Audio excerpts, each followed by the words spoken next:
नमस्कार मित्रों। पवन खेड़ा कांग्रेस के नेता, उनको बेल मिल गया है। सुप्रीम कोर्ट ने बेल दे दिया, एंटीसिपेटरी बेल जिसको आप कहते हैं। एंटीसिपेटरी बेल रिलीज हो गया और उनको बेल मिल गया। अब जब कभी भी पुलिस उन्हें गिरफ्तार करेगी तो उनको फौरन से पहले पेशतर उनको बेल मिल जाएगा। अब गिरफ्तार करेगी कि नहीं करेगी, अब गिरफ्तार करने का कोई मतलब नहीं है। गिरफ्तार करने आएगी ही नहीं पुलिस। सुप्रीम कोर्ट का यह फैसला आया। कल सुनवाई हुई थी, उसको सुरक्षित रखा गया था। आज फैसला आया और आज फैसले में सुप्रीम कोर्ट ने जितनी बातें कही हैं वो तो महत्वपूर्ण हैं ही, और उन बातों में जिक्र है गुवाहाटी हाई कोर्ट के आदेश का। और गुवाहाटी हाई कोर्ट के आदेश में जिक्र तो नहीं है उस तरह से, लेकिन तेलंगाना के हाई कोर्ट की भी भूमिका है।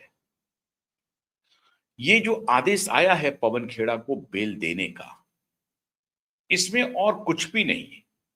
हमारा जो जुडिशियल सिस्टम है वो मजबूत है, कमजोर है, बायस है, जिम्मेदार है या इंडिपेंडेंट है, न्यूट्रल है, क्या है? अब ये आपके लिए बहुत बड़ा पजल है। मैं कोई आपको पजल दे नहीं रहा हूं, उस पजल को सॉल्व कीजिए आप। सिर्फ घटना है, उस घटना की विवेचना हमको, आपको, सबको करनी चाहिए। घटना हुई कि पवन खेड़ा ने आरोप लगाया आसाम के मुख्यमंत्री हेमंत बिश्व शर्मा की पत्नी भुइयां शर्मा के ऊपर। अब जो रिंकी भुइयां शर्मा हैं, उस भुइयां शर्मा के ऊपर आरोप था कि उनके पास 3 देशों के पासपोर्ट हैं, एंटीगुआ के, यूएई के और एक और देश है, और 52,000 करोड़ की ये कंपनी की मालकिन है। उसका ऑपरेशन अमेरिका में होगा। ये सारे आरोप लगाए गए पवन खेड़ा की तरफ से। बवाल मचा, हंगामा हुआ। 2 दिन तक पवन खेड़ा मीडिया की सुर्खियां बने रहे। आरोप की गंभीरता की जांच की कि नहीं की, अब उसको लेकर के उनको खामियाजा भुगतना पड़ा। लेकिन दूसरे दिन से हेमंत बिश्व शर्मा एक्टिव हो गए और उन्होंने चुनाव के दौरान कहा कि पवन खेड़ा को आसाम के जेल में हम चक्की पिसवाएंगे और जीवन भर चक्की पिसवाएंगे। उसके बाद वो एक्टिव हो गए। आसाम से पुलिस की टुकड़ी पहुंच गई दिल्ली। दिल्ली पुलिस के साथ कोऑर्डिनेशन हुआ और जैसा अभिषेक मनु सिंह भी कह रहे हैं कि पवन खेड़ा के घर पे 100 पुलिस वाले पहुंच गए, आर्म्ड पुलिस वाले पहुंच गए। और मनु सिंघवी ने कोर्ट में दलील दी कि पवन खेड़ा कोई टेररिस्ट तो नहीं है, ड्रेडेड कोई आतंकवादी तो नहीं है, जिनको पकड़ने के लिए 100 पुलिस वाले पहुंच गए थे। ये इंटिमिडेशन है, ये सीधा सीधी डराने की बात है, इसके अलावा कोई बात नहीं। प्रथम दृष्टया देखने से लगता भी है, लेकिन आसाम के मुख्यमंत्री ने कसम खा ली कि हम पवन खेड़ा को जेल में चक्की पिसवा देंगे। खैर, अब पवन खेड़ा साहब भाग गए हैदराबाद। अब भाग गए या चले गए, जो कह लीजिए आप इनको, हैदराबाद चले गए। हैदराबाद में उनकी पत्नी का घर है, जो कि वहां से चुनाव लड़ चुकी है, एमएलए का। उनकी पत्नी का घर है। उन्होंने अपनी पत्नी के घर का एड्रेस के साथ एंटीसिपेटरी बेल मूव किया तेलंगाना हाईकोर्ट में। तेलंगाना हाईकोर्ट ने उन्हें एंटीसिपेटरी बेल दे दिया, 7 दिन का ट्रांजिट बेल जिसको कहते हैं, कि ये बेल मिली है आपको। अब इसके बाद आप परमानेंट बेल के लिए जो जुरिस्डिक्शन है जहां पर ये एफआईआर दर्ज हुआ है, उसके जुरिस्डिक्शन में जो कोर्ट आता है वहां आप मूव कीजिए। ये हुआ इसका मतलब। लेकिन वो ट्रांजिट बेल लेकर के पवन खेड़ा पहुंच गए दिल्ली और उन्होंने सुप्रीम कोर्ट में कहा कि मुझे बेल दिया जाए। कहा कि भाई हम तो आपको बेल नहीं देंगे, ये एंटीसिपेटरी बेल, आप ट्रांजिट बेल वहां से लेकर के आए हैं, इस ट्रांजिट बेल को हम एक्सटेंड नहीं करेंगे। पवन खेड़ा के वकील मनु सिंह भी दलील देते रहे कि आप ट्यूसडे तक बढ़ा दीजिए। सुनवाई हो रही है फ्राइडे को, उन्होंने कहा कि सैटरडे को हम वहां मूव नहीं कर पाएंगे, संडे को कोर्ट बंद है, सैटरडे को भी कोर्ट बंदी है, संडे को भी कोर्ट बंद है, और मंडे को हम वहां पहुंचेंगे, आप ट्यूसडे तक बढ़ा दीजिए। सुप्रीम कोर्ट ने ट्यूसडे तक बढ़ाने से मना कर दिया, मंगलवार के दिन तक भी बढ़ाने से मना कर दिया। शुक्रवार को ये सुनवाई हो रही है सुप्रीम कोर्ट में। कहा कि हम ये जो ट्रांजिट बेल है इसकी अवधि को 7 दिन के बाहर नहीं करेंगे, आपको वहां जाना पड़ेगा, आप जाइए। रिजेक्ट हो गया। हाय तौबा मचा कि सुप्रीम कोर्ट से बेल रिजेक्ट हो गया पवन खेड़ा का। अब पवन खेड़ा को हाई वहां जाना ही पड़ेगा। अब पवन खेड़ा पहुंच गए, पवन खेड़ा मतलब पवन खेड़ा के वकील पहुंच गए गुवाहाटी हाईकोर्ट। गुवाहाटी हाईकोर्ट में थ्रेडबेयर इसकी सुनवाई हुई। सुनवाई के बाद गुवाहाटी हाईकोर्ट ने जो ऑब्जर्वेशन दिया वो सबसे महत्वपूर्ण है। गुवाहाटी हाईकोर्ट ने कहा कि ये मामला सिर्फ डिफेमेशन का नहीं है कि उन्होंने डिफेम किया है रिंकी भुइयां शर्मा को, हिमंता विश्व शर्मा की पत्नी को। उन्होंने कहा कि हिमंत विश्व शर्मा की पत्नी पॉलिटिकल पर्सनालिटी नहीं है, वो एक प्राइवेट पर्सनालिटी है, और उनको इस विवाद में, पॉलिटिकल विवाद में घसीटना ठीक नहीं है। ये ऑब्जर्वेशन है गुवाहाटी हाईकोर्ट का। अरे भाई क्यों नहीं घसीटेगा? अगर है तो ये कौन सा ऑब्जर्वेशन है? क्योंकि प्राइवेट पर्सनालिटी है। अभी मैं सारे ऑब्जर्वेशन पर आता हूं जिसको सुप्रीम कोर्ट ने कुछ कंडेम किया है। अब हाई कोर्ट ने क्यों किया, सुप्रीम कोर्ट ने क्यों किया, बहुत महत्वपूर्ण है, बहुत दिलचस्प है। गुवाहाटी हाई कोर्ट ने कहा कि रिंकी भुइयां शर्मा को इस विवाद में घसीटना अनुचित है क्योंकि वो प्राइवेट पर्सनालिटी है, वो पॉलिटिकल हस्ती नहीं है, और आप पॉलिटिकल विवाद में इसको घसीट रहे हैं, ये ठीक नहीं है। पहली बात। दूसरी बात उन्होंने कही जो महत्वपूर्ण बात है कि पवन खेड़ा ने डिफेम खाली नहीं किया है बल्कि फॉर्जरी किया है। कैसे? जो दस्तावेज हैं वो फॉर्जरी का पक्का सबूत है, फोर्ज दस्तावेज है पवन खेड़ा के पास, जिसको उन्होंने पब्लिक डोमेन में लाने की कोशिश की या लाया। अब ये दस्तावेज कहां बने, किसने दस्तावेज दिया, किसने दस्तावेज बनाया, और किसने पवन खेड़ा को मुहैया कराया। अगर ये फोर्ज दस्तावेज है कि जो कि अब कंफर्म हो गया है कि ये फोर्ज है, क्योंकि भारत सरकार ने भी कह दिया कि हमारे पास ऐसी कोई सूचना नहीं है कि इन 3 देशों के पासपोर्ट होल्डर रिंकी भुइयां शर्मा हैं, और तीनों देश ने भी खंडन कर दिया कि हमारे यहां का पासपोर्ट नहीं है, वो गलत है। इसका मतलब है कि दस्तावेज फॉर्ज है, नकली दस्तावेज है। नकली दस्तावेज है तो किसी ने नकली दस्तावेज को बनाया है। अगर किसी ने नकली दस्तावेज को बनाया है तो वो किसी बड़े षड्यंत्र का हिस्सा है।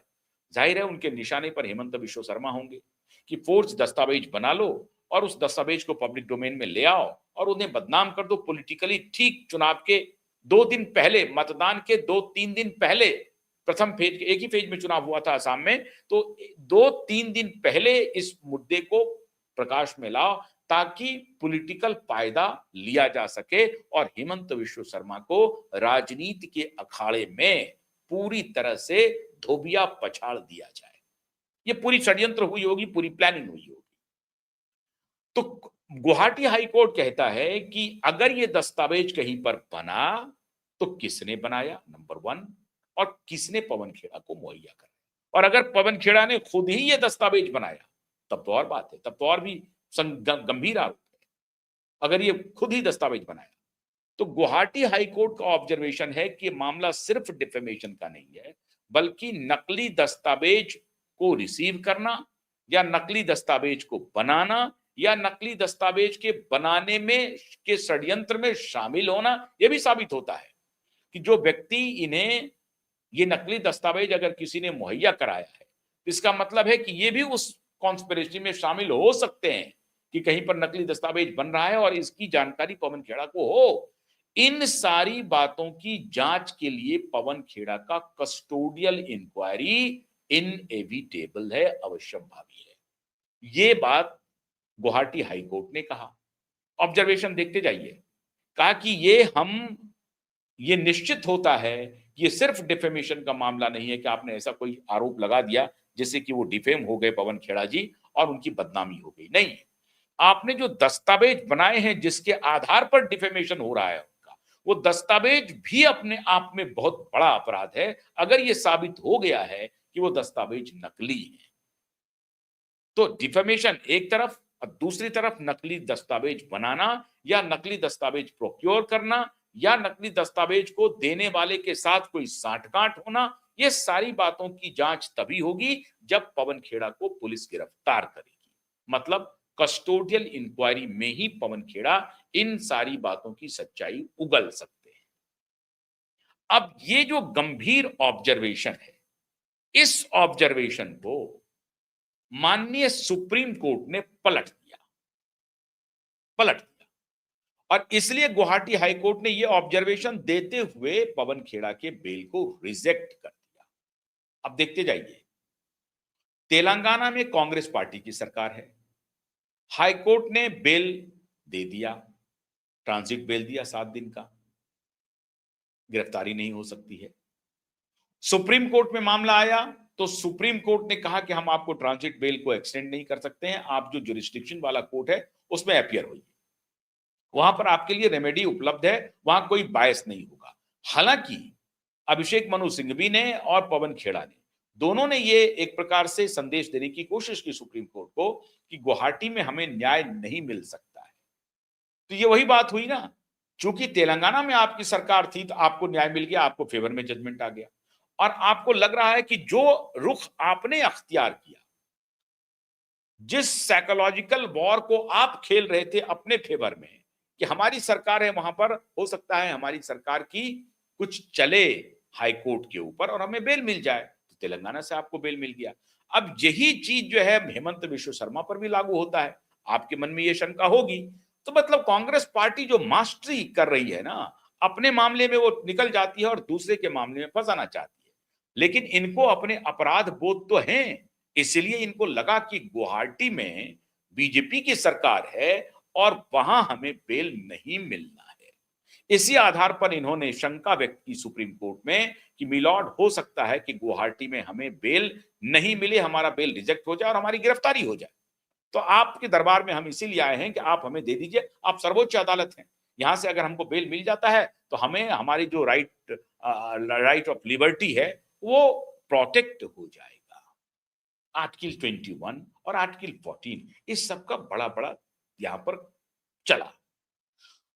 अब गुवाहाटी हाई कोर्ट ने बेल रिजेक्ट कर दिया, ये सारे और रिजेक्शन के साथ साथ ये ऑब्जर्वेशन दे दिया कि प्राइवेट पर्सनालिटी को इसमें नहीं घसीटना चाहिए, उनकी पत्नी प्राइवेट पर्सनालिटी है, उनको घसीटा। और दूसरा, ये सिर्फ डिफेमेशन नहीं है, फोर्ज दस्तावेज रखने को प्रोक्यूर करने का भी एक मामला है जो उन्होंने संगीन अपराध किया है, नकली दस्तावेज बनाने या रखने या प्रोक्योर करने का। ठीक है भाई।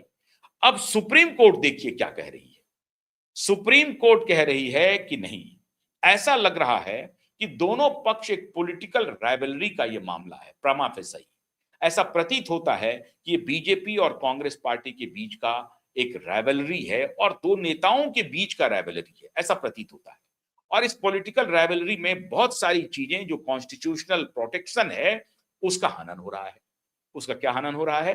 तो राइट ऑफ लिबर्टी का हनन हो रहा है, यहां व्यक्ति की स्वतंत्रता के अधिकार का हनन हो रहा है, आर्टिकल 21 का हनन हो रहा है। सुप्रीम कोर्ट बड़ी मजबूती से यह दलील पेश करता है और कहता है कि नहीं, बेल मिल सकता है, इनमें ऐसा कोई गंभीर अपराध नहीं है। और इसमें आर्टिकल 339 बीएनएस का जिक्र कर रही है सुप्रीम कोर्ट, जिसमें कि मजिस्ट्रेट को एक ऑर्डर है और कौन कौन इसका प्रोसिक्यूशन कर सकता है उसको लेकर के। तो उसमें कहा कि ऐसी कोई ये इनके ऊपर कोई गंभीर खतरनाक धारा नहीं लगी हुई है जिसमें कि बेल नहीं दिया जा सकता है, बेल दिया जा सकता है। और ये सारे तर्क के साथ सुप्रीम कोर्ट ने बेल दे दिया। लेकिन सिर्फ बेल देना महत्वपूर्ण नहीं है, महत्वपूर्ण है कि सुप्रीम कोर्ट ने टिप्पणी क्या की। सुप्रीम कोर्ट ने कहा कि गुवाहाटी हाई कोर्ट ने जो अपना ऑब्जर्वेशन दिया है, जो टिप्पणी की है, उस टिप्पणी से बचना चाहिए था गुवाहाटी हाई कोर्ट।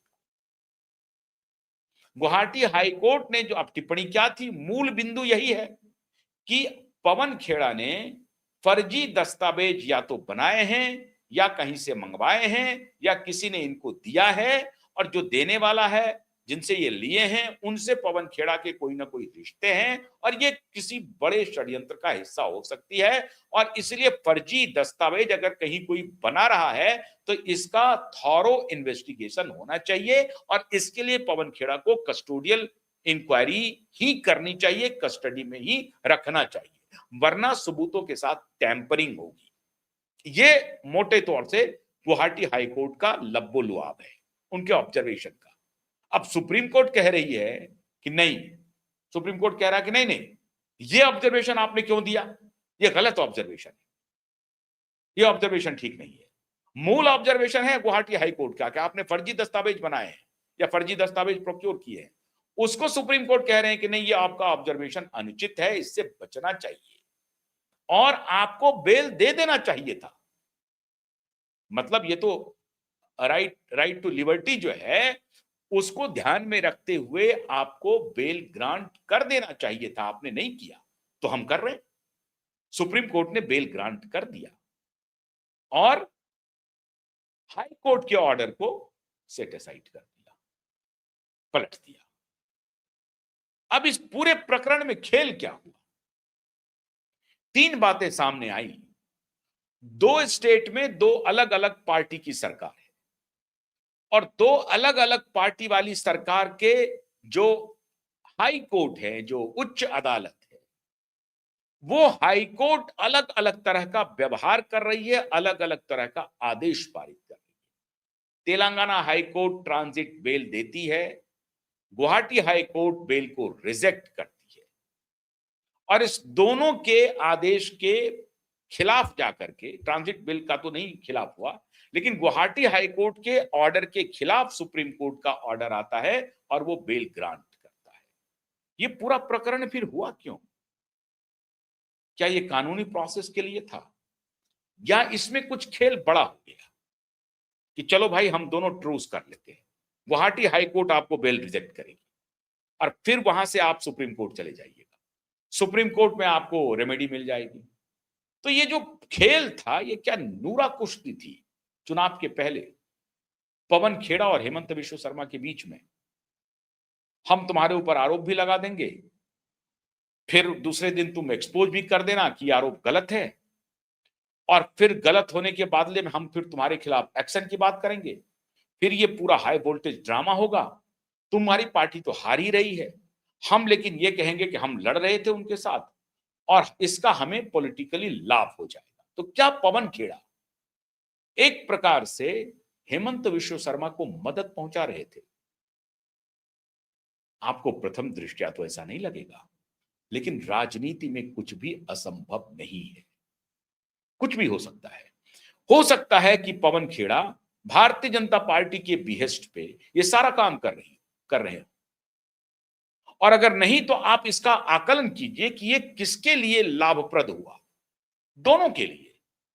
पवन खेड़ा को आखिर में बेल मिल गया सुप्रीम कोर्ट से और अब वो डिफेमेशन का केस चलता रहेगा। कुछ दिन के बाद आप देखेंगे कि हेमंत बिश्व शर्मा और पवन खेड़ा दोनों ने में सहमति हो गई और केस वापस हो गया। इस तरह के जो डिफेमेशन वाले केस होते हैं उसमें रेयर ही जेल जाते हैं नेता। तो आप मान के चलिए कि पवन खेड़ा के खिलाफ कोई कानूनी कार्रवाई होगी या एग्जिस्ट करेगी और इनको अपनी कीमत चुकानी पड़ेगी, इनको जेल जाना पड़ेगा। इसकी स्थिति तो अब प्रथम दृष्टया ऐसा ही प्रतीत हो रहा है। क्यों? क्योंकि 3 कोर्ट के 3 फैसले ने यह साबित कर दिया है कि ये दोनों पार्टियां मोटे तौर पर एक ही हैं और एक कौन किसको फायदा पहुंचा रहा था चुनाव पूर्व ये कहना मुश्किल है। आपको ऐसा लग सकता है, अटपटा लग सकता है ये विश्लेषण कि नहीं ऐसा नहीं है, पवन खेड़ा ने आरोप लगाया था मजबूती से। अरे अगर आरोप लगाया था मजबूती से तो उन्होंने फैक्ट्स क्यों नहीं चेक किया? और अगर फैक्ट्स नहीं चेक किया तो उनका बेल कैसे ग्रांट हो गया? बहुत गंभीर मामला है।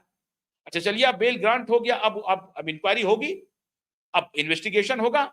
मैं पक्के विश्वास के साथ कहता हूं कि अगले 6 महीने में ये इस मामले को आप भूल जाएंगे, आपकी स्मृति में भी नहीं रहेगी और कोर्ट की भी स्मृति में एक खाना पूर्ति रहेगी, तारीख लगती रहेगी, दोनों के वकील महोदय जाते रहेंगे।